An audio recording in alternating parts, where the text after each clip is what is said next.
வணக்கம். நான் உங்கள் தோழி. இன்று நாம் காணும் பதிவு சமையல். ஈஸியாக சிக்கன் கிரேவி செய்வது எப்படி? 20 நிமிஷத்தில் செய்து விடலாம். இந்த சிக்கன் கிரேவி ருசியாக இருக்கும். சாப்பாடுக்கு, டிஃபனுக்கு ஏற்றது. ஒரு குக்கரில் சிக்கன் 1/2 கிலோ நன்றாக மஞ்சத்தூள் கலந்து அலசி தண்ணீர் வடித்து சேருங்க. அதில் இஞ்சி பூண்டு பேஸ்ட்டு 2 டீஸ்பூன் போடுங்க.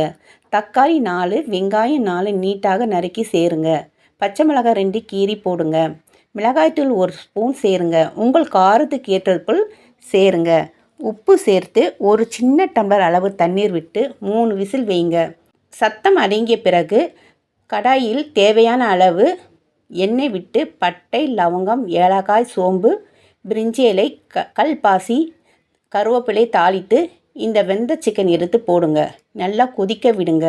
உங்களுக்கு தேவையான அளவு கெட்டியை பதம் வந்த பிறகு 1 ஸ்பூன் கரம் மசாலா அல்லது சிக்கன் மசாலா, மல்லி சேர்த்து 2 நிமிஷம் பிறகு இறக்கி விடுங்க.